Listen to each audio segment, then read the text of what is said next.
Are you wearing anything right now that's made out of an animal? Are you wearing a leather jacket or a leather shoe or a leather belt maybe? Do you like eating animals? Do you like eating chicken fries? If you do, is it immoral to get pleasure out of the death of another animal?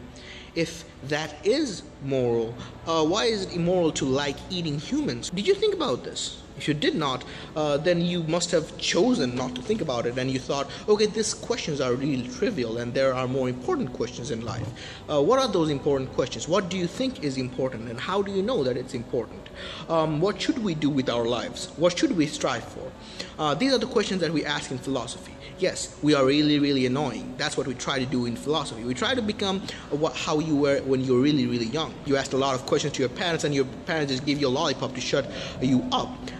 We try to do that. We try to become that annoying child again and get the lollipop out of our mouths and ask questions. So why should we ask questions? We should ask questions because that is our best tool to improve our knowledge, or in other words, to make us more wise. That is what philosophy is. It comes from the words philia and sophia, which literally mean the love of wisdom.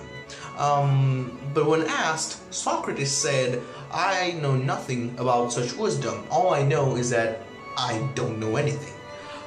So if you think that Jon Snow knows nothing, just wait till you meet a real philosopher. So that's what philosophers do. They set aside all presumptions, all priori knowledge, and start from zero. And we need to do that because we don't want to get eaten by the White Walkers. So think about Jon Snow. If he didn't know that he didn't know anything, and he did try to understand about the wildlings, about life beyond the wall, the wildlings and the Night's Watch would still be fighting each other and get all eaten by the White Walkers. So that's why you need to do research. That's why you need to think about thinking again, because that's the only way to save ourselves, because our current knowledge would only take us so far. It took us to global warming, it took us to the brink of nuclear war, it took us to world poverty, and it took us to colonialism. So that's why we need new thinking. That's why you should do research. We need new knowledge. We're in constant need of new knowledge, and if you do a really good job, if you find something new that contributes to the total wisdom of human race, they might award you a PhD for it. You know what the full form of PhD is? It means Doctor of Philosophy. So you've improved philosophy. That's what you should do. So think about thinking. That's what philosophy is. It's actually thinking about thinking. What should we think about? And why should we think about it? And how should we think about it? Philosophy gives you 4 basic questions. The first question is what exists? Like, I believe that I exist. The lamp in front of me that's really annoying in my eyes also exists. But some people don't believe that. Like ancient Hindus used to believe that all this is an illusion and we're all dreaming, but we're actually really God and we don't realize it. We should wake up from the dream and realize that we are God, and that's what they called moksha. Some other people believe that we all are going through an examination and we will get the rewards or the punishment for this examination in the afterlife. For them, heaven and hell exist, God exists, and Satan exists. The second question is, how do we know what we know? Right? Like, I know that light is really annoying because it blinds me when I look at it.